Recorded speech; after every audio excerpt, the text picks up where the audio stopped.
Grand Dieu, les mânes de nos ancêtres. 6 avril 2016. Patrice Talon prête serment à Porto Novo comme nouveau président de la République du Bénin.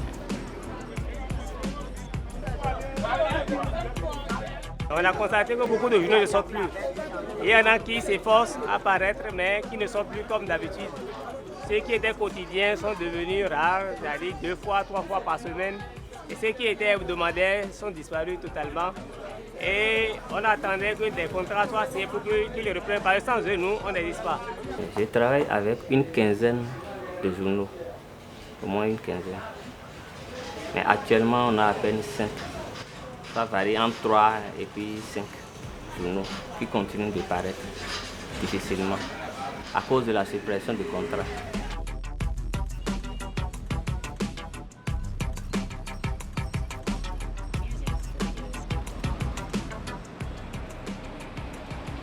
Changement de régime, nouvelles options de gouvernance.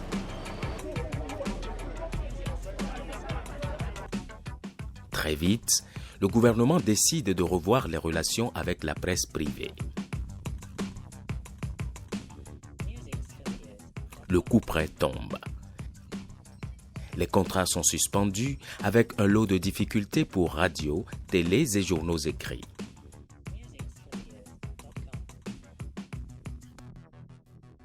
Une situation qui touche bien d'autres secteurs d'activité impliqués dans la chaîne de production des journaux.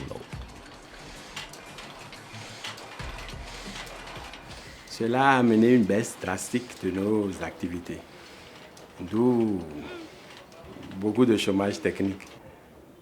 Donc, puisque nous avions l'habitude de travailler avec ces organes de presse par le biais de ce contrat, ce qui nous donnait un peu de garantie à fonctionner avec eux à crédit.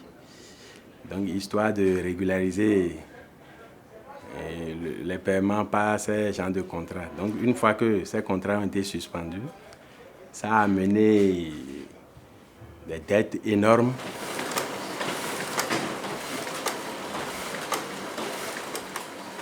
Depuis la suspension de ce contrat, nous étions obligés de suspendre certains agents qui venaient apporter leur main-d'œuvre à la fabrication du journal. Donc, de 18 individus contractuels, nous sommes aujourd'hui à 3.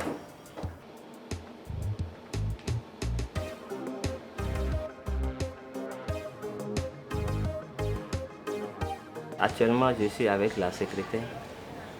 Je n'arrive plus à payer. J'ai travaillé avec au moins 4 à 5 graphistes. Depuis qu'on a supprimé les contrats, on n'arrive plus à payer. Chacun se débrouille.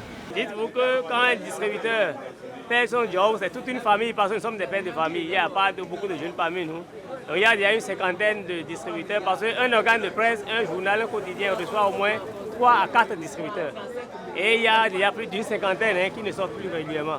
Nous sommes à peine au total une vingtaine de distributeurs qui travaillent régulièrement, alors qu'on faisait une centaine. Aujourd'hui, j'espère retrouver ce contrat parce que ça nous permet tout au moins de renforcer nos ressources par rapport à la pérennité des parutions.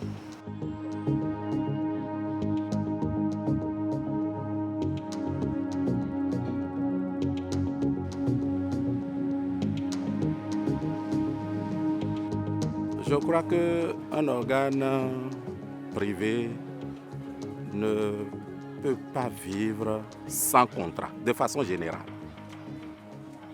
Et en particulier, ne peut pas vivre sans contrat de l'État. Parce que les contrats de l'État sont plus alléchants. À ce jour, nous devons des millions à la SB2E. Donc la suspension des contrats a mis totalement notre radio en difficulté. Il paraît qu'on ne peut pas vivre sans les contrats. Moi, j'ai fonctionné pendant les 10 ans de Yahi Boni sans un contrat avec le gouvernement.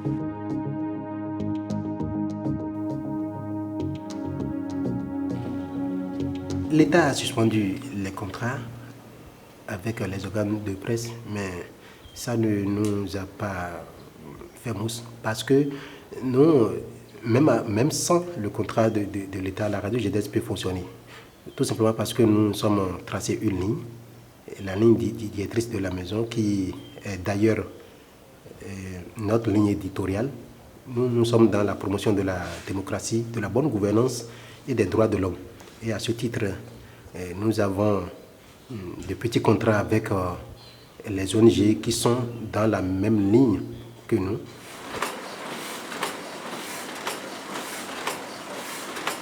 Pour d'autres acteurs des médias, loin d'être une panacée, les contrats ne permettent pas l'épanouissement de la presse privée. Bien au contraire, elles participent à l'aliénation de la presse dans un contexte de démocratie où la libre expression est un pilier assuré par les hommes de médias. Les organes devraient se méfier de signer des contrats de prestations avec une administration publique. D'autant plus que le travail de veille pour lequel ces organes sont appelés à s'investir, ce travail de veille risque d'être sapé. Et à ma compréhension, c'est que dès que vous signez un contrat avec une administration publique, c'est que vous êtes lié, puisque dans le contrat, il y a peut-être ce que vous avez comme avantage, mais il y a aussi des obligations.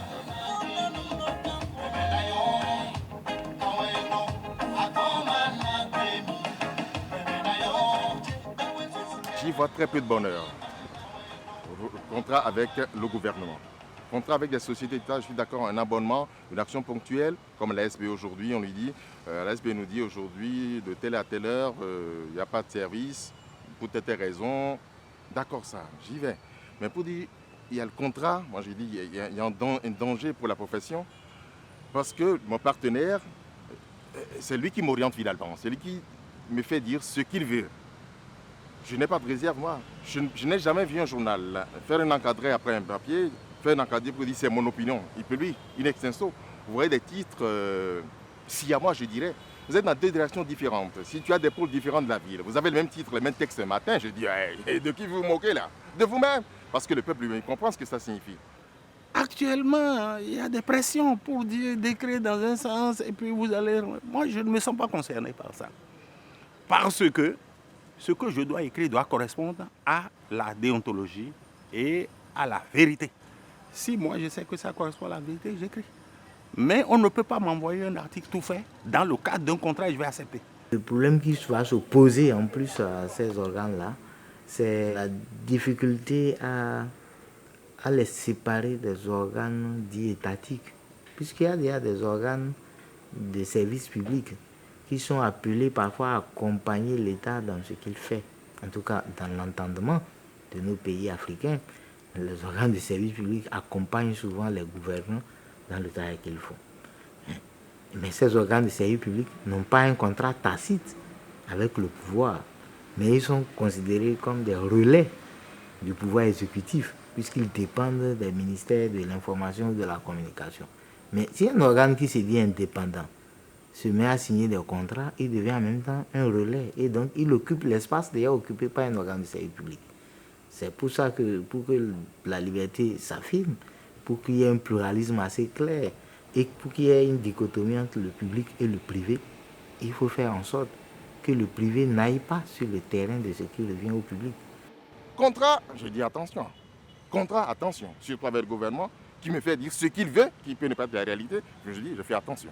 On pose mal le problème en parlant de contrat, parce que le vrai problème, c'est le problème de financement et du fonctionnement des organes des entreprises de presse.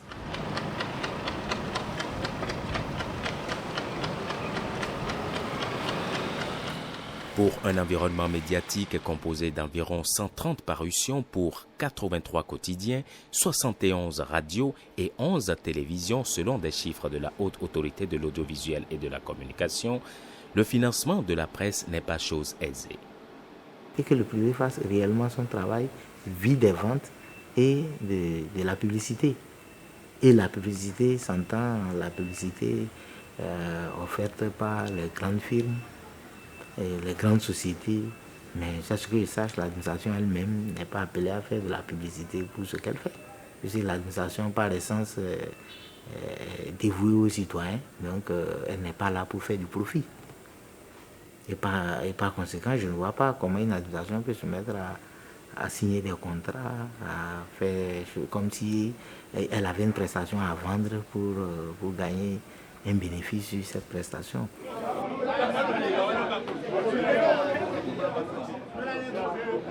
Dans aucun pays du monde, un journal ne vit de la vente.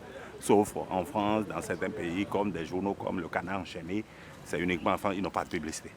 Mais les 2 tiers des revenus d'un journal, c'est la publicité. Le problème dans notre pays, c'est le marché publicitaire qui n'est pas du tout réglementé.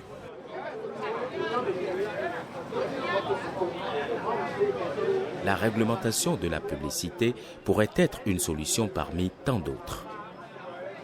Qu'on fasse un budget pour la nation, en ce qui concerne la nation. Et ça concerne aussi l'ORTB. Qu'on leur fasse un budget qui sera voté au Parlement, financé par le Trésor public.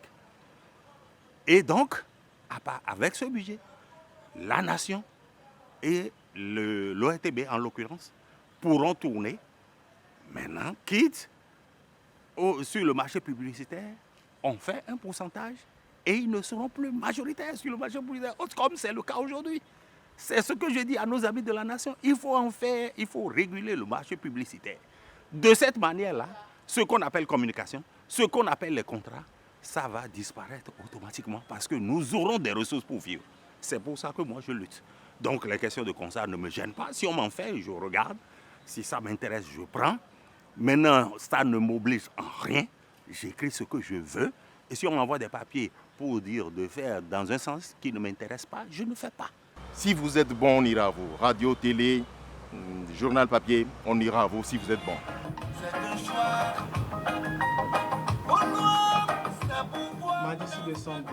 L'un des fondamentaux de la démocratie est la liberté d'expression dont la base est la presse. Il est donc important de ne pas lier la survie des entreprises de presse à des contrats contraignants et liberticides, ce qui pourrait être à long terme une menace pour le droit à l'information des citoyens et par finir à la démocratie.